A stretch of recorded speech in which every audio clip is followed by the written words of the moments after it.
Evening, Mai. Hi, good evening, Maybe. Melinda, Melissa, and Sue. Yes, hello. Hi, welcome back. Thank you. Yeah, I'm trying to find the. Here we are. Here we are. yeah. So, we're just waiting for a few others to come on. So, what we'll do is perhaps we'll start with a meditation. So, if like as always, we just gently focus our attention in the center of the forehead, and I'm going to play a commentary.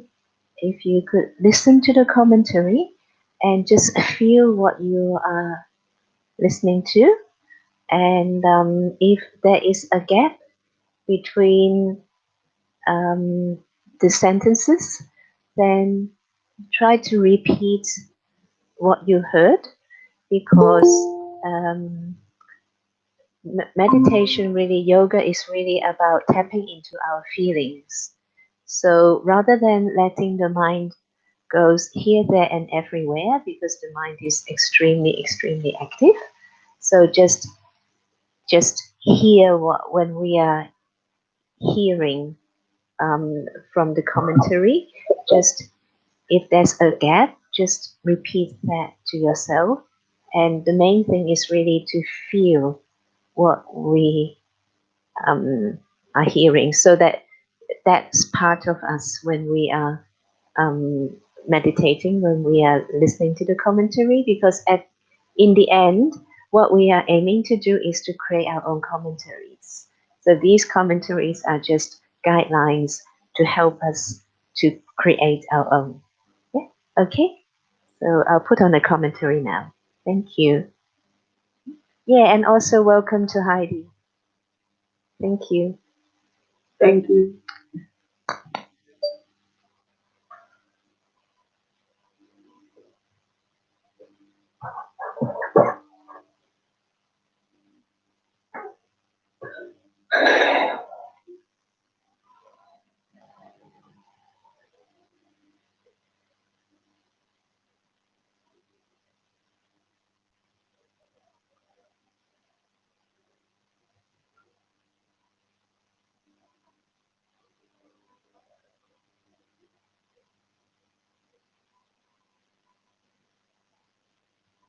God has been described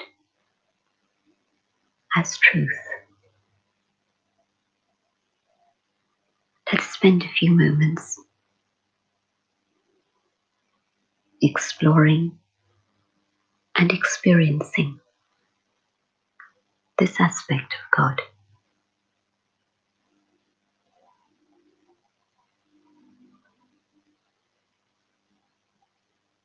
In the consciousness of I, the point of light, in the awareness of the truth of my own identity,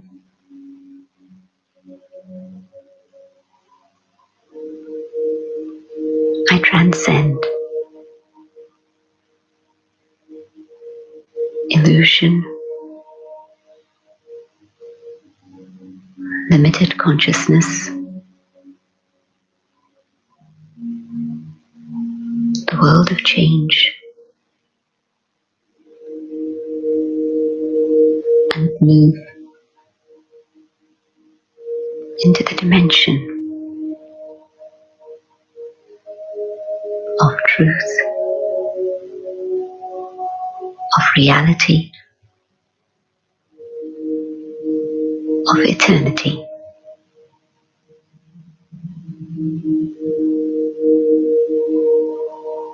And in this dimension, I come to the being who is the Supreme,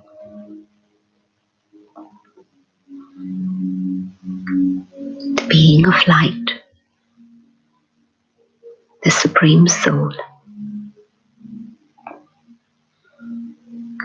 the one who is beyond any change, the one who is constant, the one who is ever pure, the one who is eternal truth.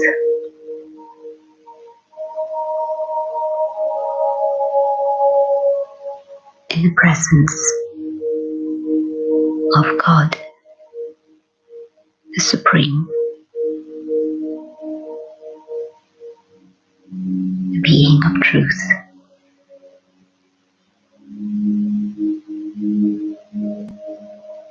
I see absolute beauty,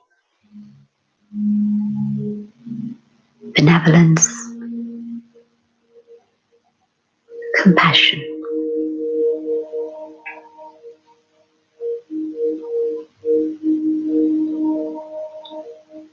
In the presence of truth,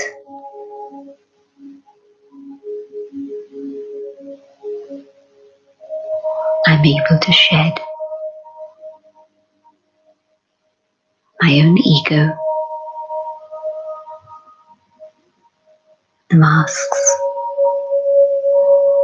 and the illusions that had supported me.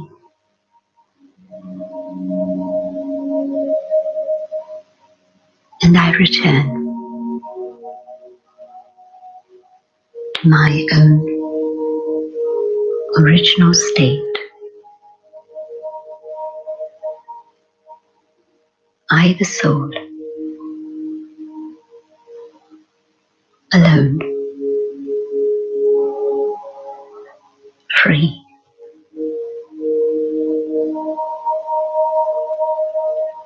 in the presence of truth.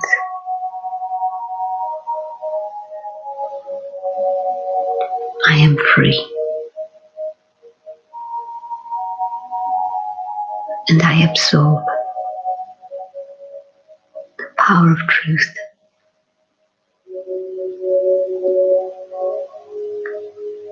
within myself.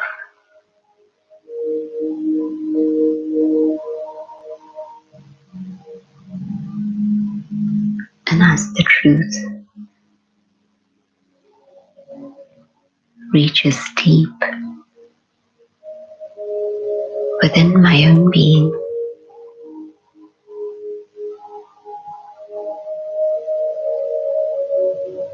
I return to my original state of purity.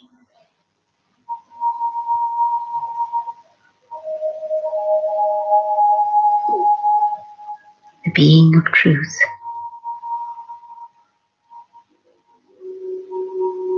is the Almighty, the ultimate authority,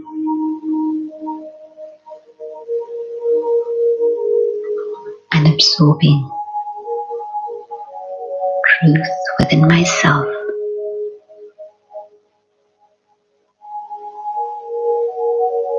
I am filled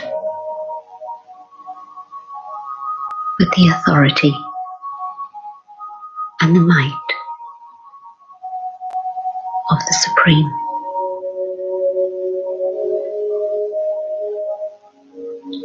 Truth fills me with power and courage and hope.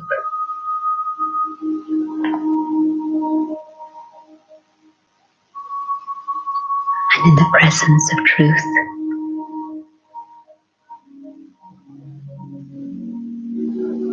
I have the guarantee that I will have victory and come back to my own original state of purity and truth.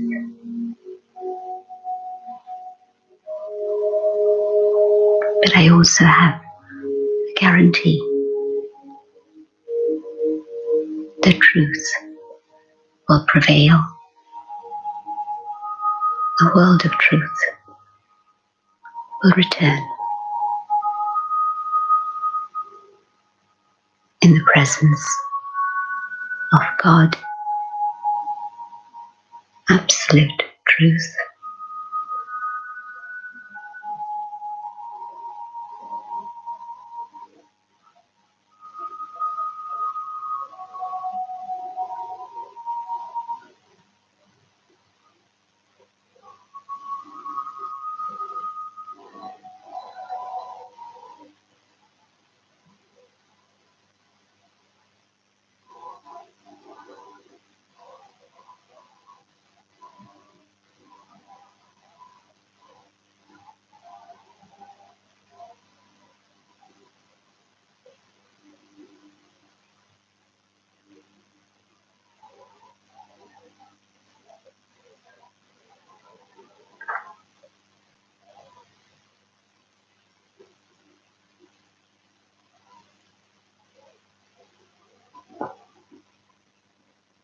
I am Shanti.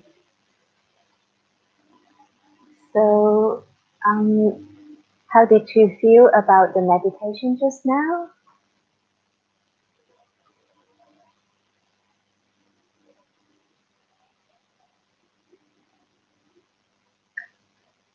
I felt very free with it, like a sense of just freedom and courage and feeling outside of being trapped in this. That's very good. Thanks, Heidi. Yeah. And Sue, would you like to say something? Yes, I just wanted to say I just felt really sort of like a deep sense of contentment, being at ease, being comfortable. Right. Thank you. Yeah. And Melinda, how about you? Yes, thank you, May.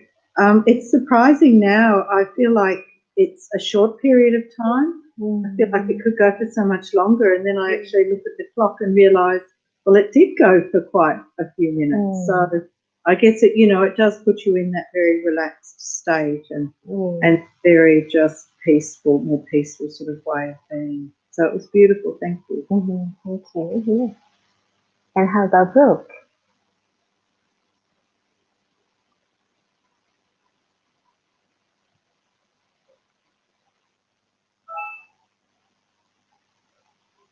Hi, Brooke. Sorry, can you unmute? I am not close to the mute button. Sorry? I'm not close to the mute button. Oh, sorry. Yes. I struggled to concentrate because I'm still got work things rambling around in my head. It made me surprised that it was all about truth because a theme of my day was truth. And so I thought I was a bit surprised. Okay. Yeah. So, and how about last week? So last week we talked about the world drama cycle, and over the week, the suggestion was that the homework. What was the homework that was given? Practicing soul consciousness, meditating, and also did we say something about spinning the cycle? About going through the different ages?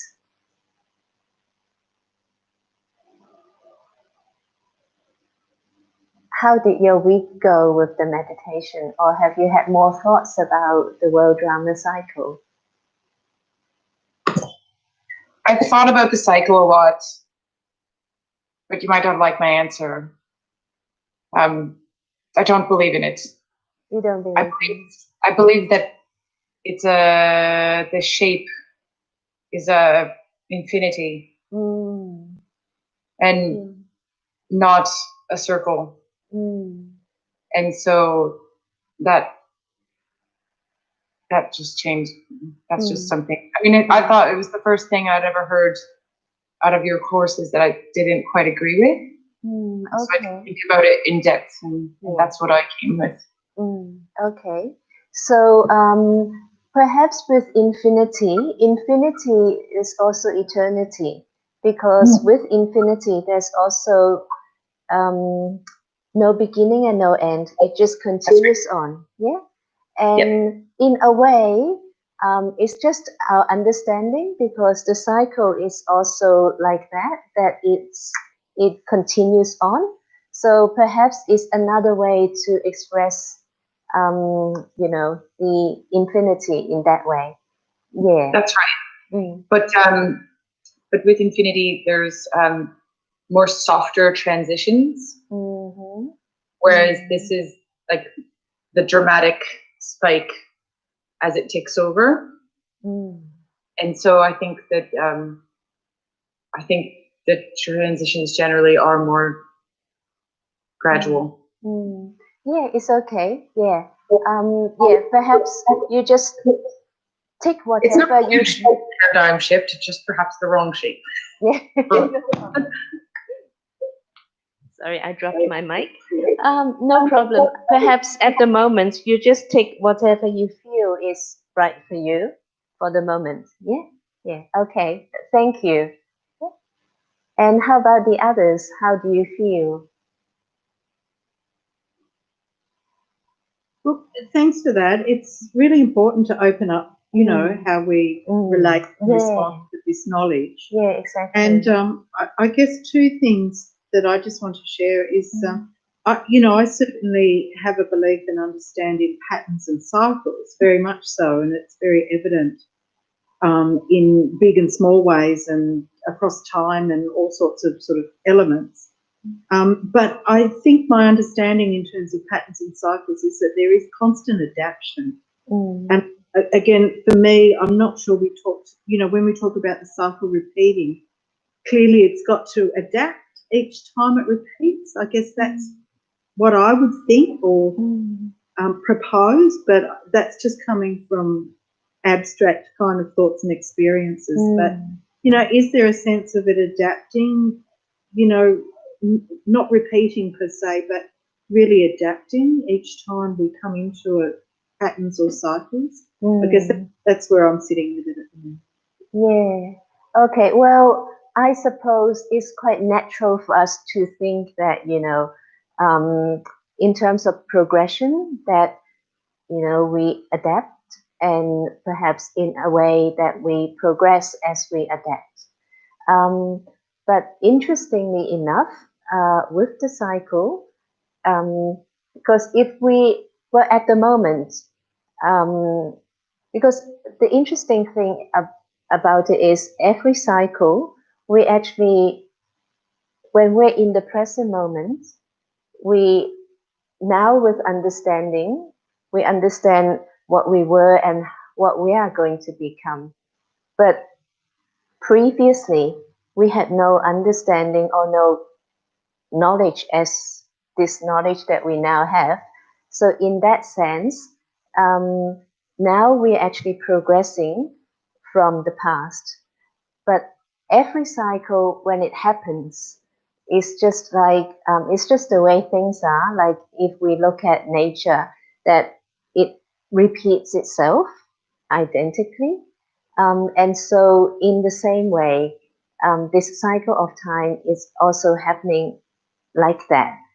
And the reason why we expect changes to happen, but they don't happen, is when we're in this cycle, we actually would not be aware what was happening in the previous cycle or what is going to happen in the next cycle. We're only seeing what now with understanding what the past was and what we're going to become when we're in this present cycle. So yes, we may have the natural expectation that things could have improved, but it doesn't really quite happen that way. But it's still a sense, we still have this sense of learning, because at the present moment, I know what I'm going to become, and I'm making efforts to go back to that original purity, going to that period when there's only truth, where there's no falsehood, whereas at the moment is perhaps 90% falsehood, and maybe we're lucky if there's 10% truth, like in the world in general. So in that sense, yes, we're moving forward in this cycle. That's our understanding. And how about the others, Sue and Heidi? Do you have any comments? I actually haven't listened to last week's lecture yet. Or okay, thanks for being so kind. so honest. Yeah, yeah. I definitely will, but it sounds very interesting. Right. Okay. Yeah. Okay. Yeah, it will be good if you could. Yeah, then you get the full picture. Thank you. Yeah. And Sue? Yeah, to me it makes sense because it is like the seasons. And it's like almost anything in the world that has a sort of a peak and then it degrades, and then like even a piece of fruit, that looks like this, and then you leave it there for long enough, and then it's something entirely different. And to me it kind of makes sense that that's why we're in the situation we are at the moment. But not in a negative way, just sort of understanding that's where we're at the moment. But there's this beauty to come, and really we're preparing ourselves for that. We're preparing ourselves for that time, and as you said, we're making ourselves pure for that time. Yeah, exactly. Where everything is pure and everything. Thank you. Yeah. So as I said, it does take time to digest the cycle. So just take whatever you feel is comfortable for you at the moment, and then gradually, more understanding will come through. Especially the reason why I'm saying this is I'm jumping ahead a little because we're going to introduce later in the evening our spiritual class. And the reason is, well, we have to practice, and Melinda will know that we have a spiritual class every morning. And so in the spiritual class, we actually get to understand more and more about the cycle, the tree, and all that. So, and it's like every day we get a little bit of a drill into us. So it's a little bit like brainwashing, but it's a very good, very pure kind of brainwashing. So I just ask if you could continue to keep an open mind about all this and see, how much it sits with you. If that's okay. Okay. Yeah. And so, sorry.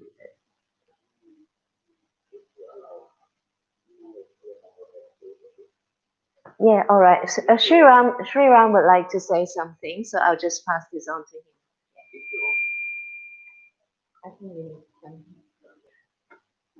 Can you get the camera on the board? Hi, good evening, everyone. Sorry, this I actually should not be, but which I heard in Mount Abu about the Brooke was saying about the 8 shape could be more understandable for the ladder, for the cycle, world Brahma cycle. So I'll just what I heard about or what I understand about in Mount Abu. See the see this is 8. Let's say I'll make it same. So if we right, so here if we see the transit point for both When you start from here, from coming here, you have transit, you're coming back here is also transit, right? So,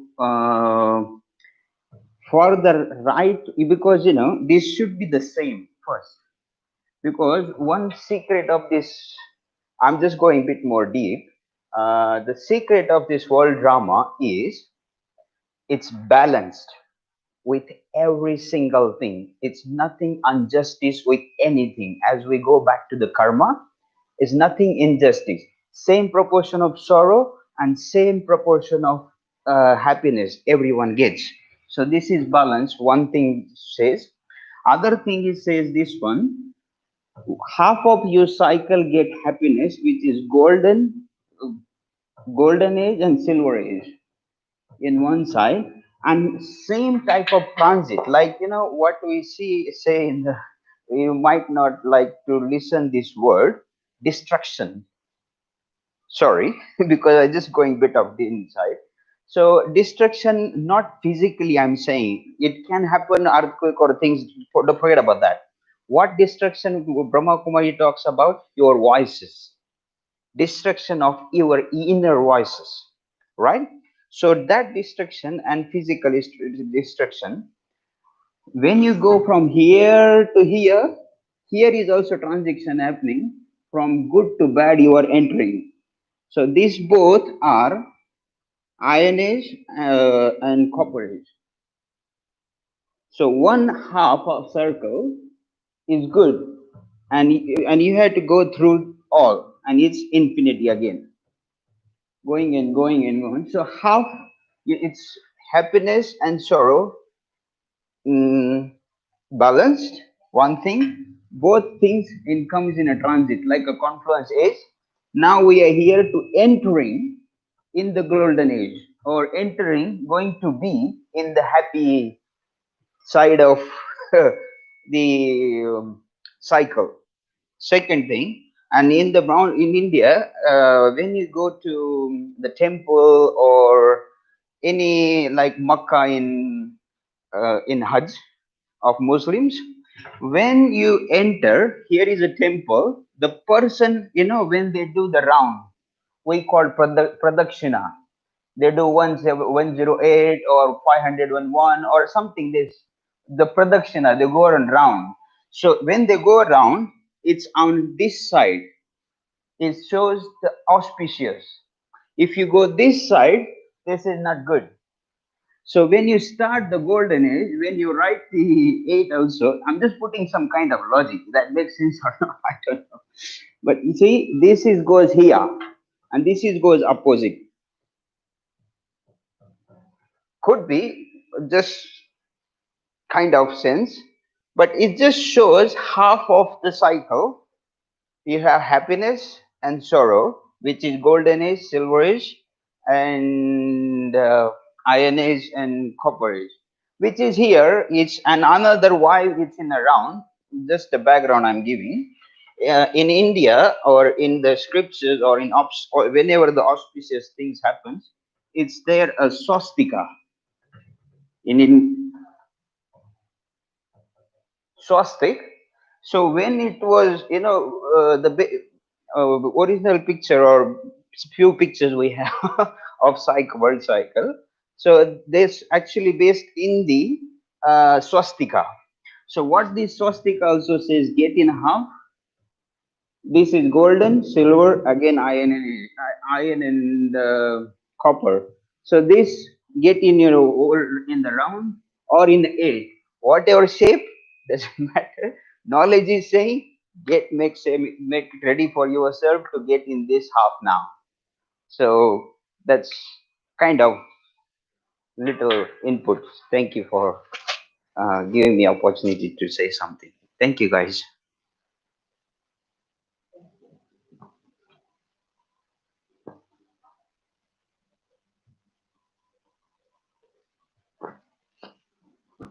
Okay, so thank you, Sri Ram, for explaining. I hope everyone is very happy with your explanation. So thank you. Yeah, so whether it's round shape or infinity shape, I hope it's not really the shape, but it's more the understanding of what we have to go through, or what humanity in general together goes through at the moment, but also our individual cycle as well. So, so if we move further on a little bit, just to add more information. So last time we talked about in the copper age, that because we started to forget our spiritual identity as souls, so we started to look out to feel whatever we feel is missing in us, to fill that little void in us. And so at that time, different religious founders came down to establish their respective religions. So at that time, we have Abraham, we have Buddha, Christ, and then also Mohammed. They all started to come down to establish their respective religions. And so when we talk about the tree,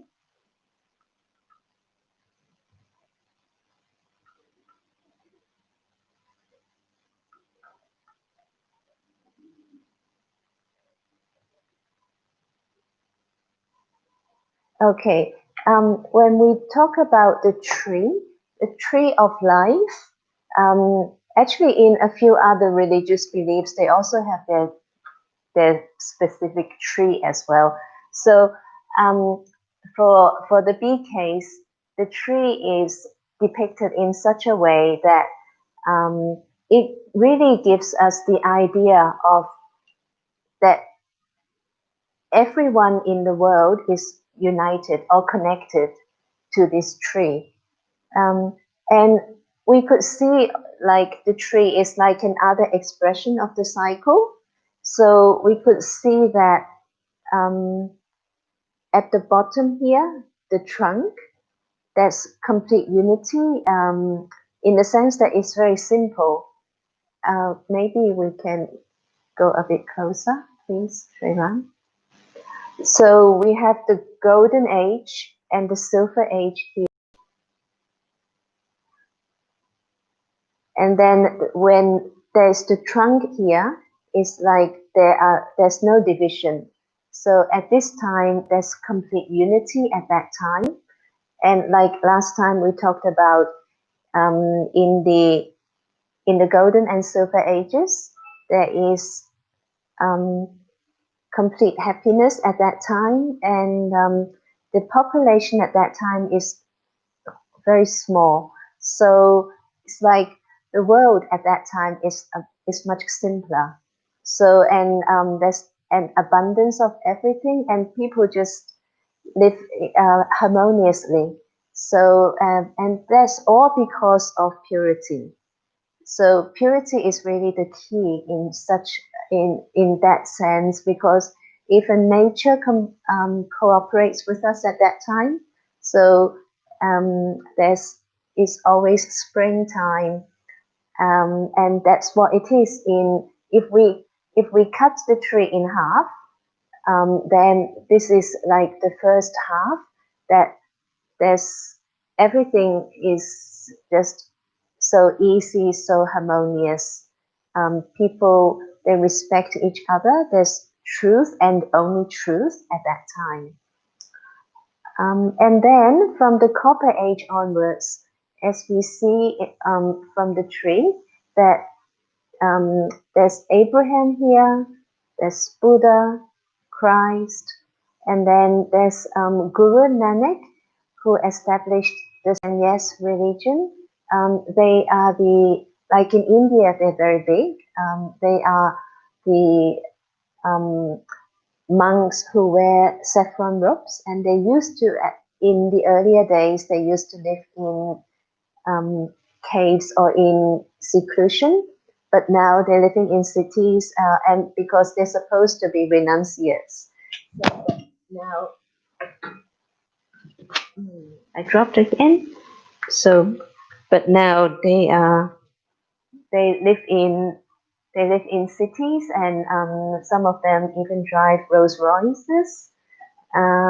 So that's that. And then here there's Mohammed with I think that's Mohammed um, depicting the Islam religion. And then like we could see from each religion, it's like everything goes through entropy. So if we look at, say, just take Buddhism, say, for example, they starting out with the golden age, and then silver age, and then copper and iron ages, because then we could see the more leaves towards the second half. So this the upper part of the tree is a lot more complicated than when it was in the golden and silver ages. So we see a lot more things. This tree actually it gives a wealth of information. So we could see that there are like wars happening, and so we have tsunami, we have all these natural disasters, we have volcanoes, volcanic eruption. Then there's also exploration of the new world, I suppose. And then we have TV, satellites, some astronauts, and I think there's also bodybuilding, idol worship, and that's nuclear war or nuclear weapons, all these special aircrafts. So lots of things that happen in the Iron Age.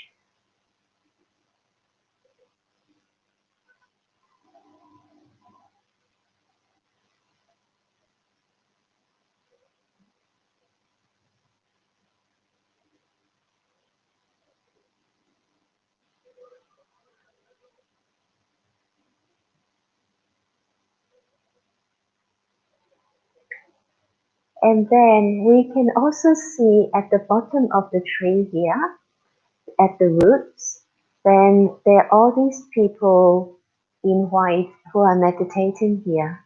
So they are like the support of the tree, supporting the tree, and being like almost like ancestor souls, giving support with their sending peace to the world. And then we see a seed here. So usually the seed is like it gives rise and energy to the plant, and in this case the tree. And then we could see that actually there's another seed, another tree happening up here, because we could see that there's a tree actually at the bottom, right at the bottom here.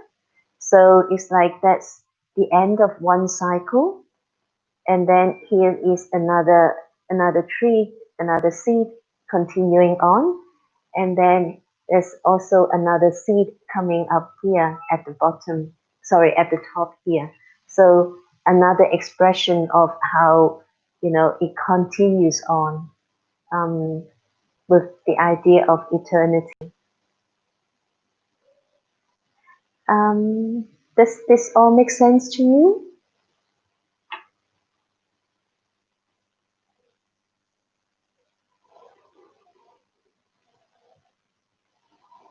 Is it all okay? Yeah? Okay. And then also what we see is here, we see there's Brahma here. Brahma is the founder of the organization. So the organization is called Brahma Kumaris. And so Brahma is the founder of the organization. Kumaris means young sisters. And in a little while, we'll explain more about the organization. So there's Brahma here, and also Brahma is also here at the conference. And he is a significant figure in the organization, of course, because he's the founder.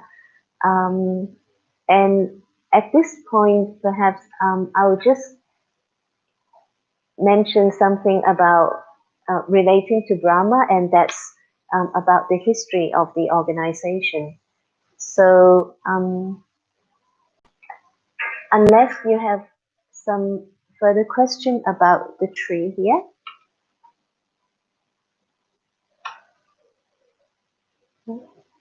Okay. So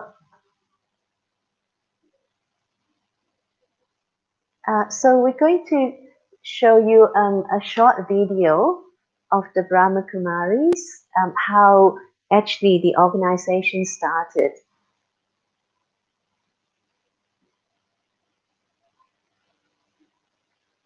So this is the picture of Brahma.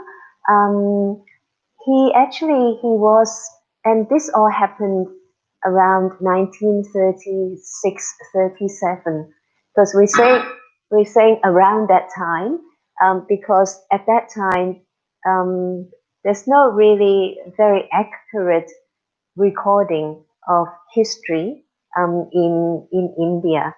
It's like with Dadi Janki, who was the administrative head of the Brahma Kumaris, and she passed away in March this year at the age of 104. She didn't know her birthday. So her birthday was the 1st of January. So everyone, celebrated with her.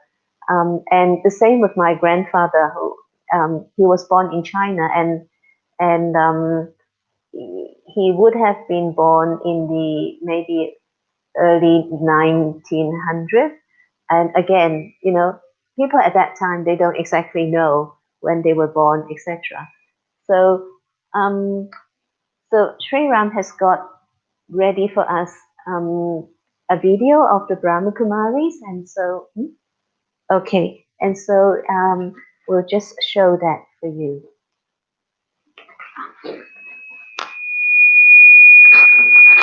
So what do I need to do? But it's too loud. Okay.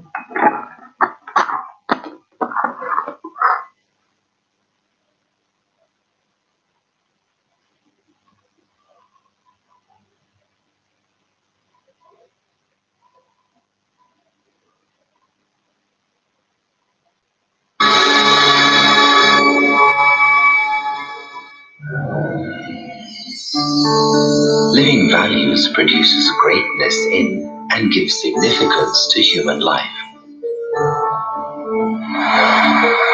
Today, to some degree, human life drifts without direction and meaning.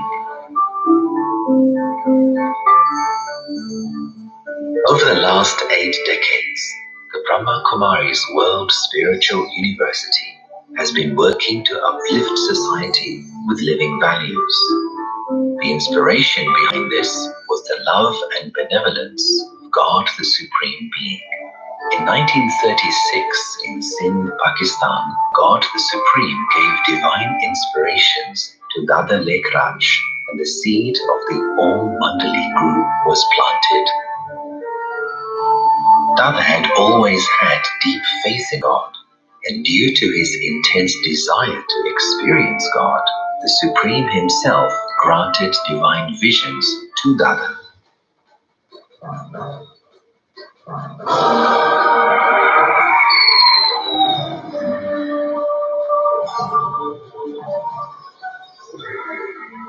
He was given the name Prajapita Brahma and was made responsible for the establishment of the new era.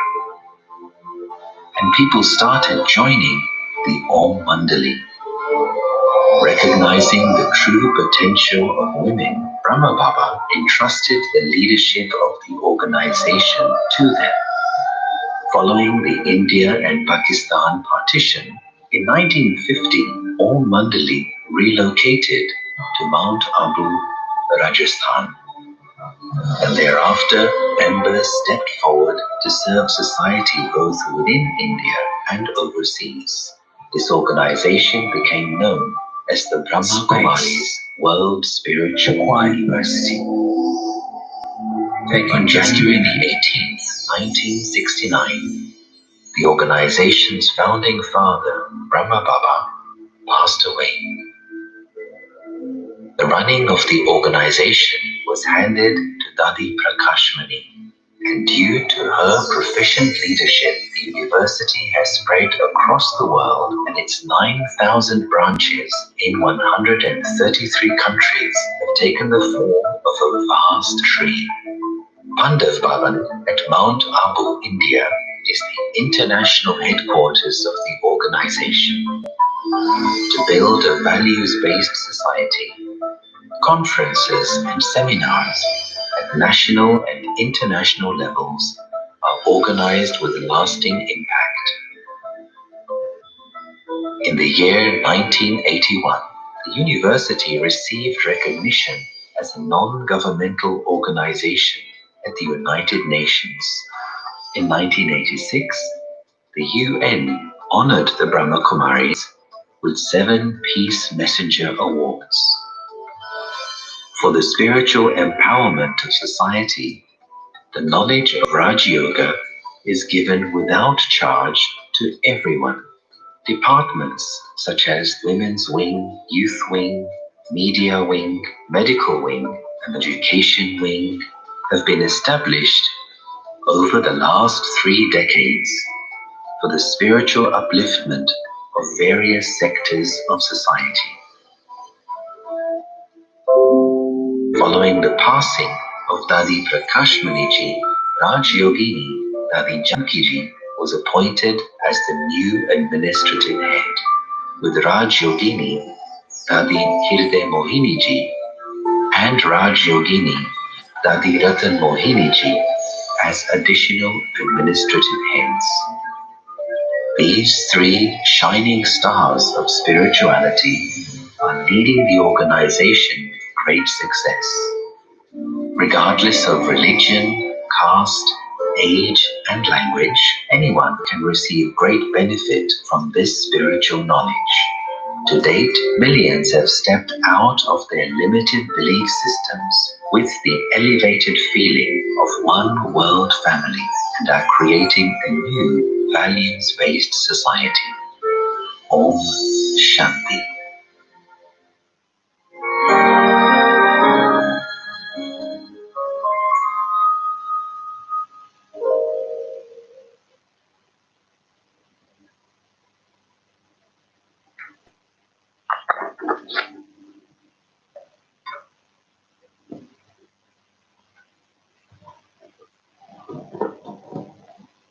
So Om Shanti. So that's a brief history of the Brahma Kumaris. I hope you enjoyed that. But the reason why we brought that in at this point in time is also to share how the organization started and actually what the role of God is in all this, because at the moment we're in a huge period of transition, transitioning from the conference age to the golden age, and we actually call it the auspicious conference age, because it is the only time throughout the whole cycle that it is only at this time that we know exactly what is happening. We have the understanding, as we mentioned before, of who we were in the past and what we are going to become in the future. So we are what we call the knower of the 3 aspects of time. We know our past, our present, and our future. And how do we come to know all this? And it is because, as we saw in the video, that Shiv Baba, or God, or the Supreme Soul, used the body of Brahma Baba to share this knowledge with us. So the visions that Brahma Baba saw in at the beginning in 1936, he saw the world engulfed in flame. That was when he saw destruction. There was so much pain and sorrow at that time that he really didn't want to see it anymore. And then the next scene he saw was the golden age when there was just abundance of everything, and everyone was in that was in this heavenly state. So, and the third vision that he had was of this the image of a complete being, being a combination of complete male and female. We call that is a figure called Vishnu. So, and it's the embodiment of perfection.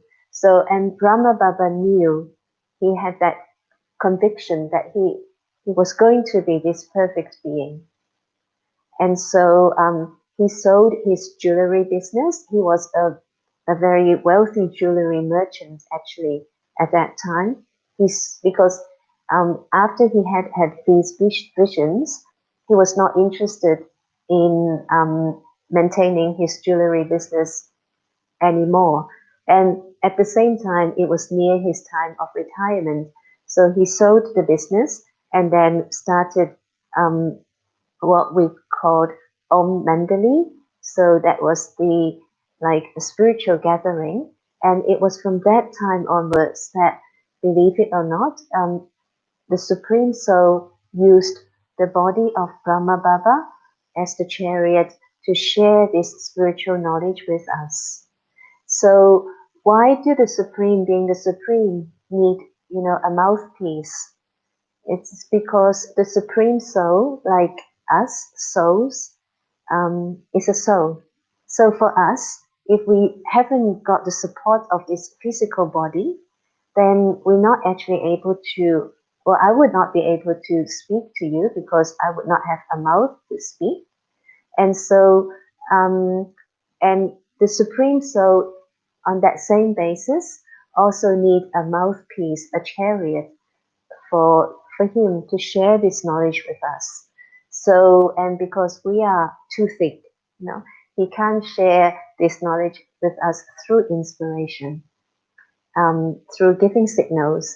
He has to do it through, a mouthpiece.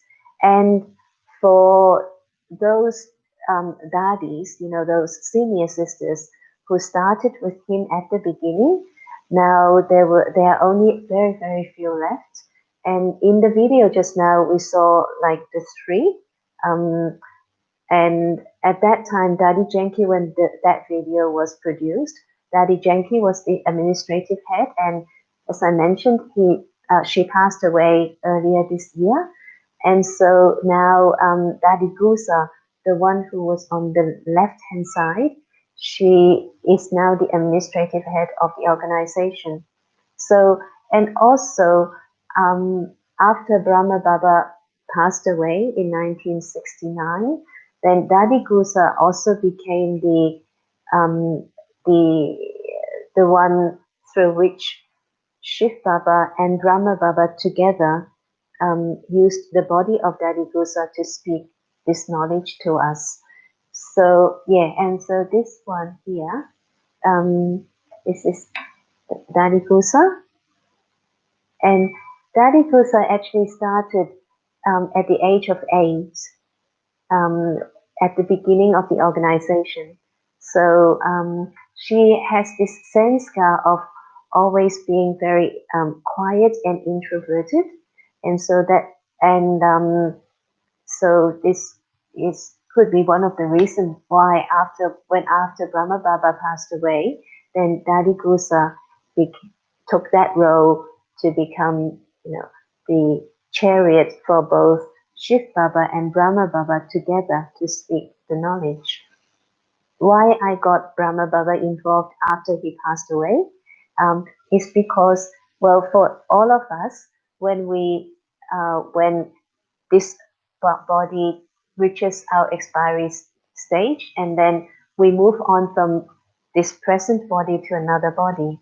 But for Brahma Baba, since 1936 until when he left his body in 1969, for 33 years, he was making effort.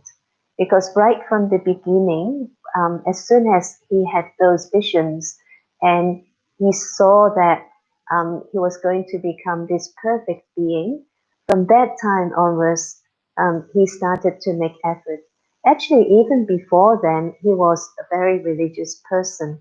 So he had like many gurus in his lifetime. But then after he got this vision and after the Supreme Soul used him as the chariot, so he was also being a student like everyone else.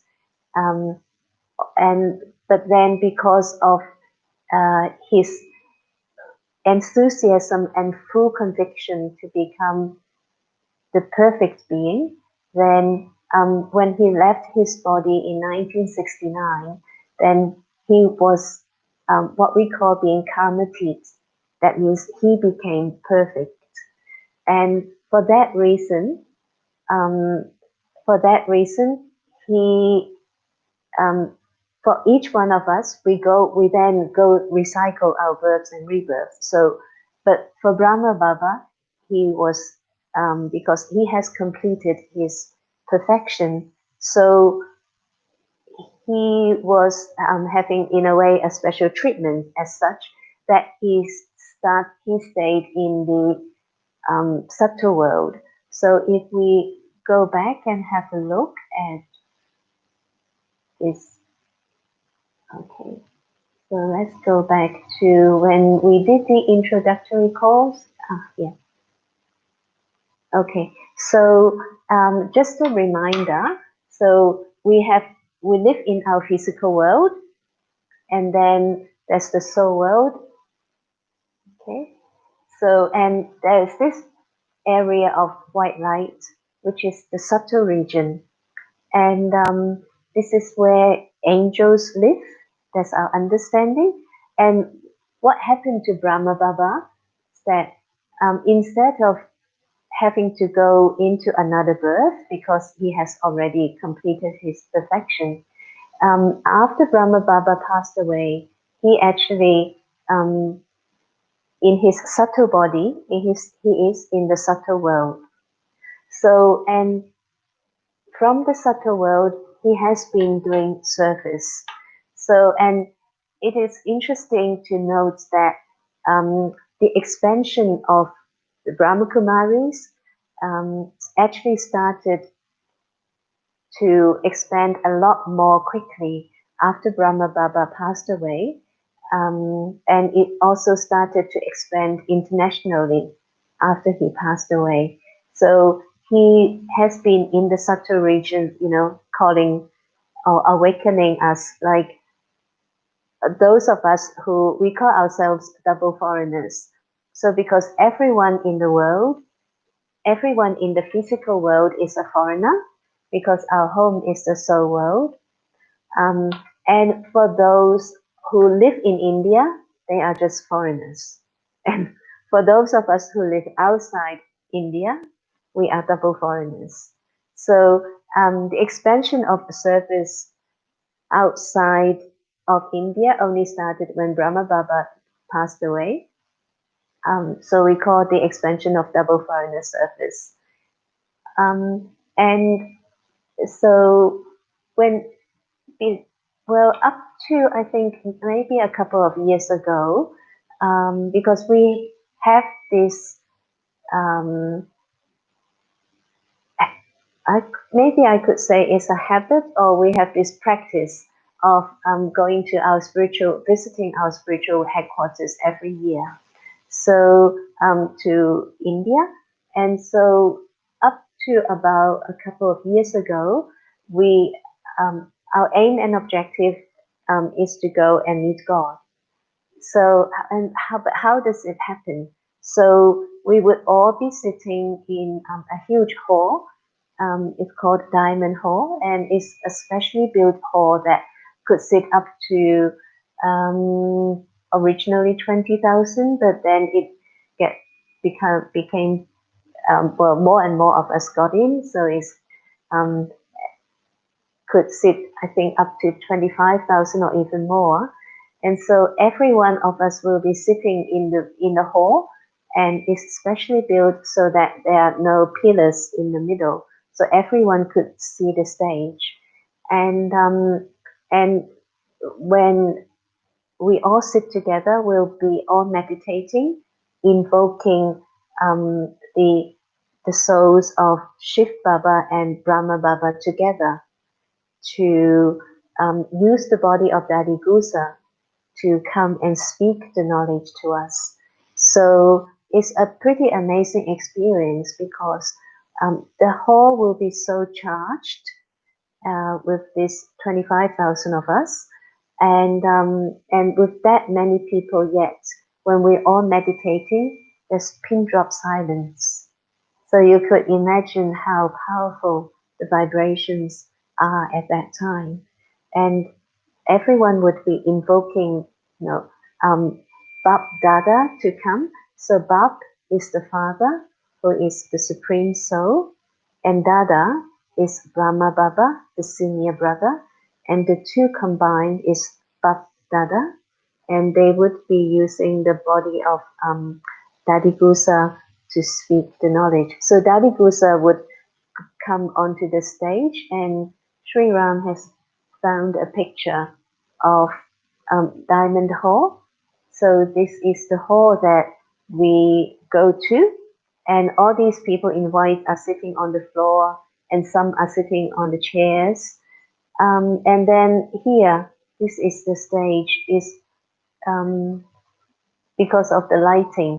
So it's a white patch here. And so Daddy Gusa would go onto the stage. She would sit on the gadi, on the chair, and then she would go into deep meditation. Then the body would be sitting on the chair, but the soul will go to the subtle world, and she would park there.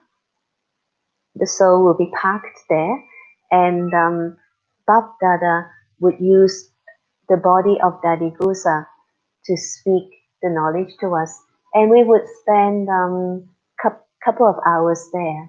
So actually, for us, we spend a lot more time because we spend a couple of hours before the arrival of Bab Dada to sit in meditation, and then there will be this the speaking of the sharing of the knowledge, which we call the Murli, and then there will be some, and then some people may go on. So this is the stage here is a clearer picture. This is at the end, maybe this is the beginning or the end. So some people have gone onto the stage to take drishti from Baba. So taking drishti is like this sharing of spiritual vision. So, and usually when there's a huge gathering, there will be someone who sits on the stage, and then all the rest of us would be paying our attention, well, connecting with Shiv Baba, but also through the one who is leading meditation. It's like the one who's leading meditation, the job of that person who's on the gadi is to really connect, have a very, very close connection with Shiv Baba, and then share that spiritual vision with the others. And but things have changed recently because Daddy Gusa's health is not so good. So we still go, well, but now with COVID, no one's going to, actually, we can't go to India at the moment, of course. And things just keep changing, things keep evolving. So for the past couple of years, we have been revising the Murlis. And actually, in fact, what we are sharing each day, each morning, is we kind of like we listen to two types of Murlis. Murlis is our spiritual class. So from Mondays to Saturdays, we listen to what we call Sakha Murlis. So these Murlis were spoken when Brahma Baba was still in his body. So the Murlis that we are revising now, they're from 1965 to 1969. So every 5 years, we go through one cycle of revising the Murlis. And so these Sakha Murlis that were spoken when Brahma Baba was still in his body, and Shiv Baba used the body of Brahma Baba to speak these Murlis. So there are usually one very, very common theme, and that is Baba would always remind us, consider yourself to be a soul and remember me, remember God. So every day we would hear this. And why do we hear this every day? Because it is so easy for us to forget it. And so that's why we are being reminded every day. And so we usually listen to these Murlis in the morning because that helps us set the day. So what I'm going to do now is I'm going to just give you a taste of these Murlis. So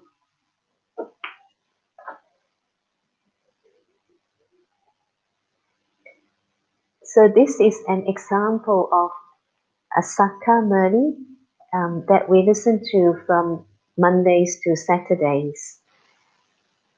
So Om Shanti. The spiritual father explains to you spiritual children that souls are very tiny. The soul is very tiny, whereas the body that is visible to the tiny soul is very large. When the tiny soul separates from the body, it is not able to see anything. You should think about the soul. The tiny point is able to do so much. Through a magnifying glass, it is possible to look at very tiny diamonds to see whether they have any flaws or not.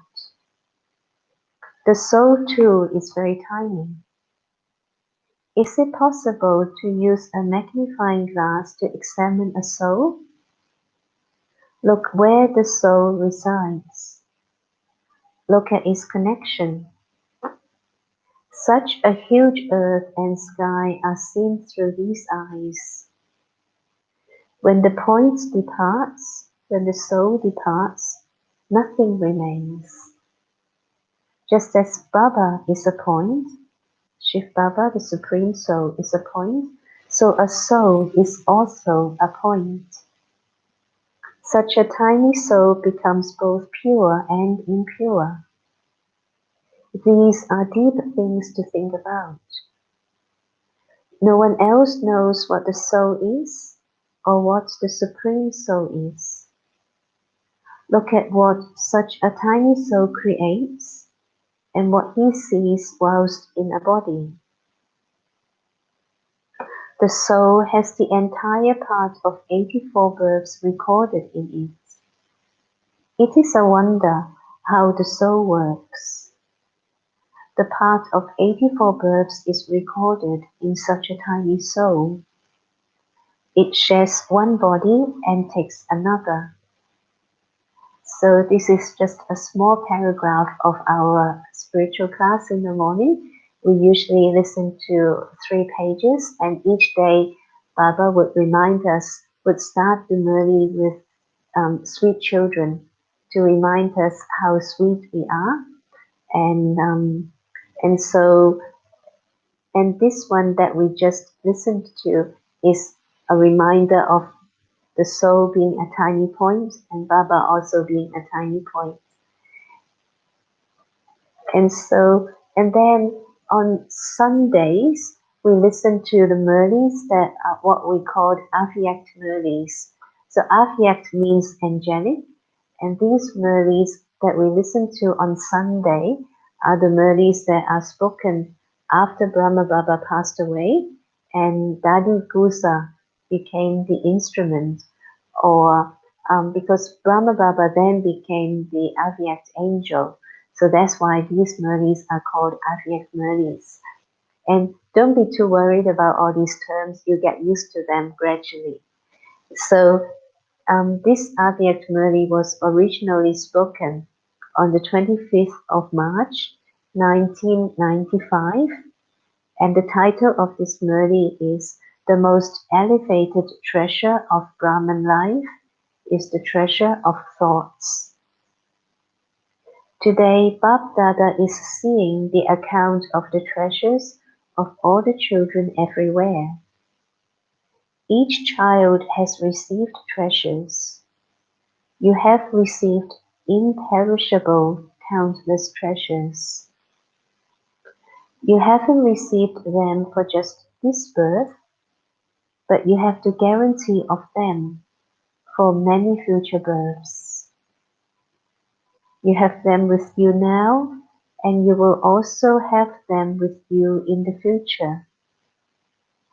So today, Baba is especially seeing to what extent you have accumulated the most elevated treasure, the one that is the special basis for all other treasures.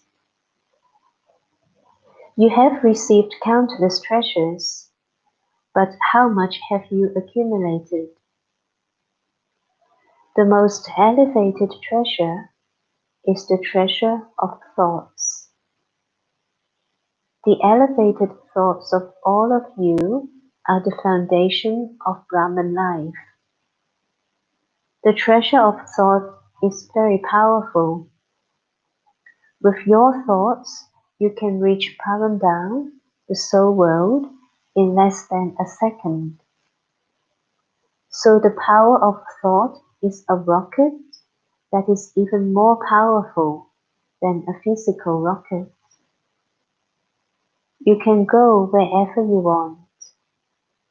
Whether you're just sitting or whether you're performing an action, with the treasure and power of thoughts, you're able to experience closeness to any soul you wish to come close to. You can arrive at whatever place you wish to. Whatever stage you wish to adopt, whether it is elevated, whether it is of happiness, waste, or of weakness, you achieve it with 1 second's thought. If you think I am an elevated soul, you will have an elevated stage and an elevated experience. The moment you have the thought I'm a weak soul, I do not have any power, then with a thought of just 1 second, your happiness disappears. You experience signs of distress in your stage. However, the basis for both these stages is your thoughts. When you sit in remembrance, you create your stage on the basis of your thoughts. So we think I am a point. How did you create this stage? With your thoughts. In the same way, I am an angel. So how powerful thoughts are. The basis of knowledge is also thoughts. So we think I am a soul, not a body. This is the thought you have. Throughout the day, you have pure thoughts in your mind and intellect, and in your churning, you have pure thoughts. What is the power of churning? The basis for that is also the power of thought. So churning is to go deeper and deeper into one point.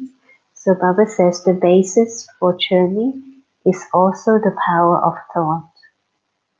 And when you inculcate something, you give your mind and intellect the thought, today I will inculcate the power to tolerate.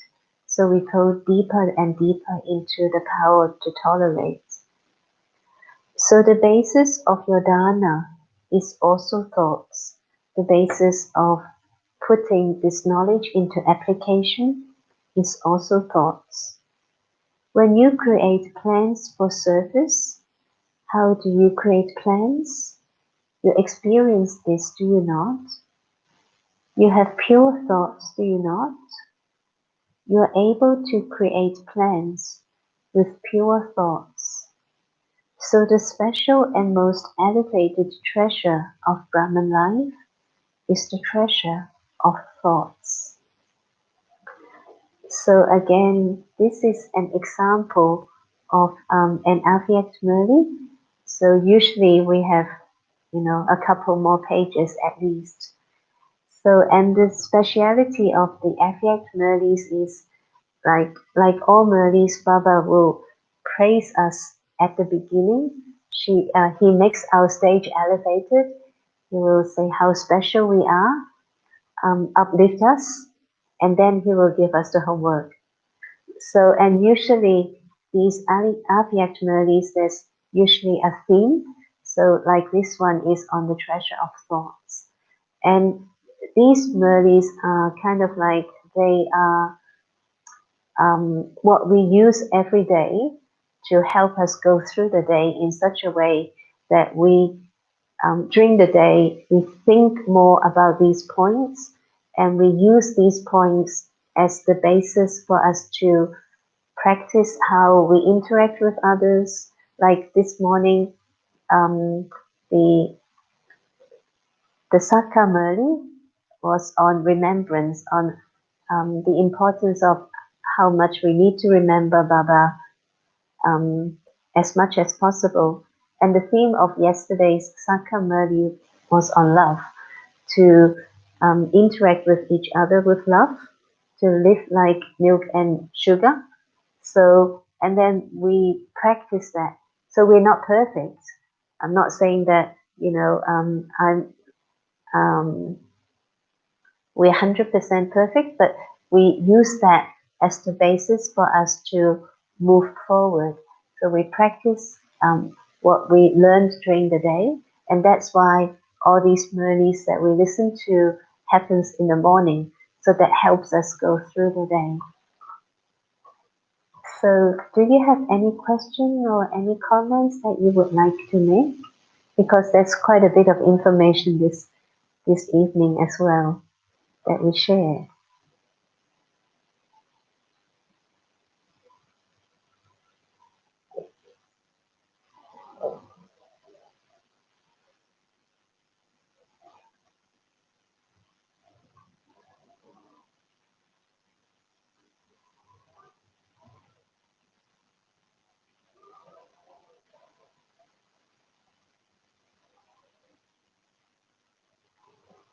Would anyone like to say something?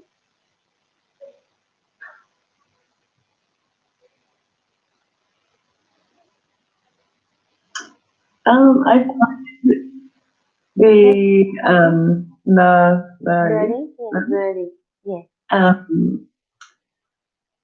yeah, it's very soothing to listen to, I think.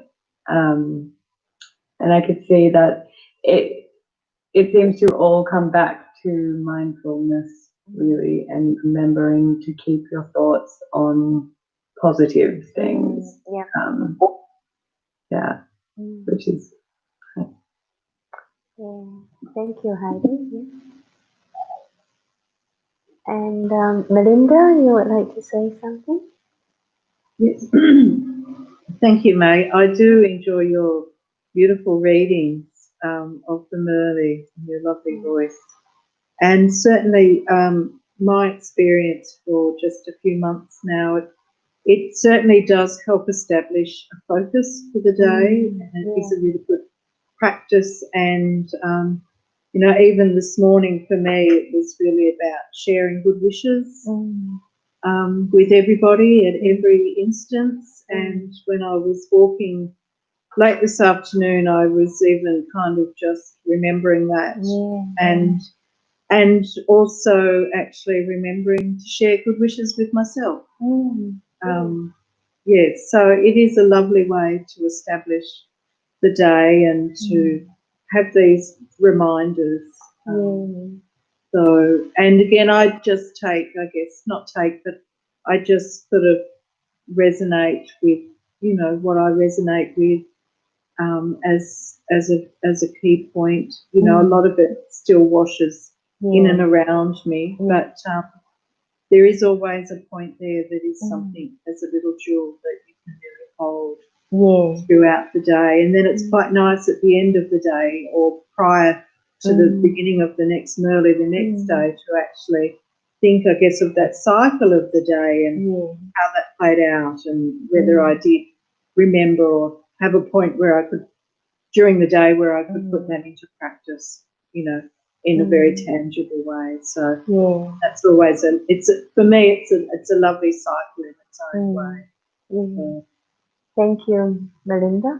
Yeah, because like if we don't churn on, like, well, for us, we churn on the Merli points during the day, because if we don't churn on that, then the other alternative is to churn on something negative. So it's my choice what to churn about, like what to think about during the day.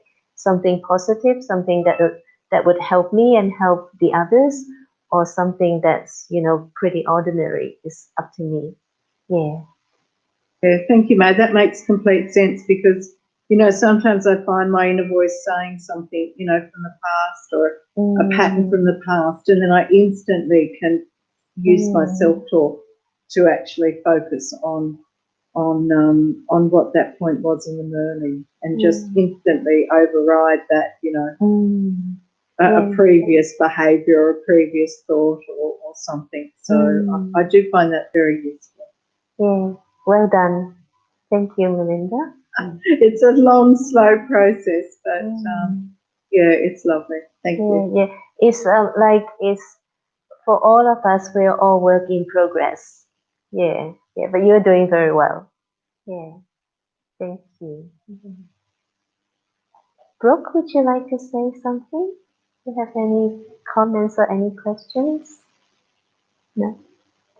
Thank you. And Sue? Just probably similar to what Melinda was saying. I do listen to them early, and I certainly find that they give you, I suppose, what are we aiming for? Elevated thoughts, thoughts that are beneficial for us. And so what I try to do is, take one point that I'll try and practice that day, and so I think it's very grounding, and it's effectively helping us to become happier. Yeah, absolutely. You know, and slowly some of the negative patterns and things start to sort of wear away. They start to be washed away. And so I find them really beneficial. Yeah. Thank you. Yeah. So so that's what we do. Actually, Merli is our bread and butter. Like our whole focus is on the Merlis, on the teachings, because we don't know whether I should say this or not, because like we have lots of classes by the seniors, okay, and the beauty of those classes is, you know, our seniors, they have a lot more experience than us, and so they churn on, you know, these teachings, and then they give us a class. Whereas with the Merlis, so these are direct teachings from God, and so like we get the first-hand teachings, and whereas the classes from the seniors, of course, they're also very good, but the good thing about them is they are churned, so they are easier for us to digest. Whereas the merlis, these are direct. So how much we take from the merli is really my own effort. And however much effort I put in, this is direct. So whereas with other turnings, there's kind of like, there's some input, there's still some human input in that, but they're helpful. So whereas these are direct. Yeah. And so if you don't have any question or any comments, so I think we will finish here this evening. And then next week, what we're going to share about is spiritual lifestyle. But if I could request for homework for this week, I forgot to mention one thing when we share the tree, that is actually a very powerful experience also to see us visualize ourselves sitting at the bottom of the tree as ancestor souls, giving support to the world, because this is what Baba is asking us to do, or like we are, in a way, Baba says that we are his helpers. So like we are helping Baba to create the new world. So when we see ourselves sitting at the bottom of the tree, giving support to the world, is a very powerful experience. And what we'll do is perhaps I'll email you the tree, because it's also very powerful, even to meditate on the tree itself. It's a very, very powerful experience. The same with going through the different ages of the cycle. It's also another very powerful experience, and we call that spinning the cycle of realization. Being a spinner of the cycle of realization, that I go through the different ages and feel that, what it was like when I was a deity, because this is our aim, to go back to that original purity, that our aim is to become a deity again. And we can actually create those vibrations and those experiences now. So try to, because every meditation is different. And so now that we have more knowledge, and the reason why we share this knowledge is so that we can go deeper into our meditation, into our yoga, as we use the knowledge and yoga together, because knowledge and yoga, they actually go hand in hand. So based on our meditation experience, then we understand knowledge more, and then with knowledge, we also deepen our yoga. So try spinning the cycle and try seeing yourself under the tree, giving experience of sharing with the world. And I know you have been doing this, especially when we do World Meditation Hour, sending good wishes to the world, which is very much needed at the moment. So yeah, please continue on with your daily meditation. And if you have further questions, then we can share that next week as well. So we'll just finish with a short meditation. Oops. On the tree.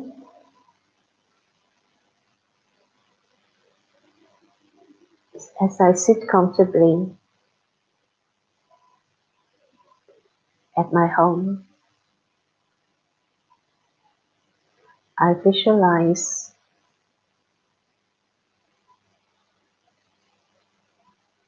the kelpa tree in front of me. This tree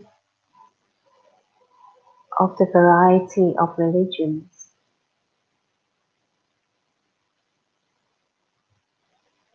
really enlightens me and shows me that each soul, each leaf on the tree is connected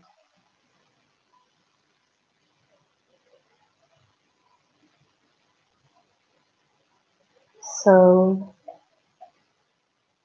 as souls we're all connected.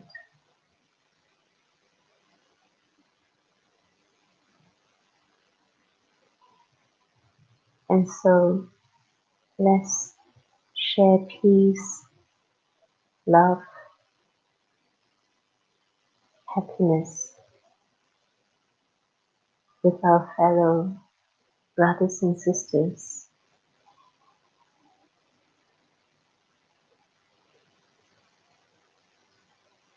The Supreme Soul is the Father of all souls.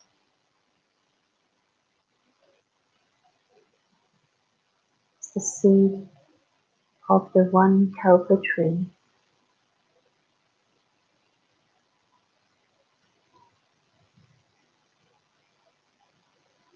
And when I'm in this consciousness of oneness, of unity, I also share love and cooperation with the world.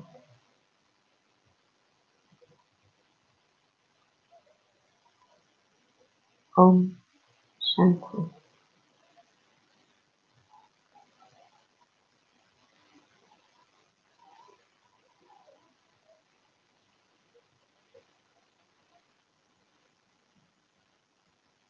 So bye. Bye everyone. See you next week. Thank you, May. Thank you. Bye, everybody. Have a great week. Bye. Bye. Bye.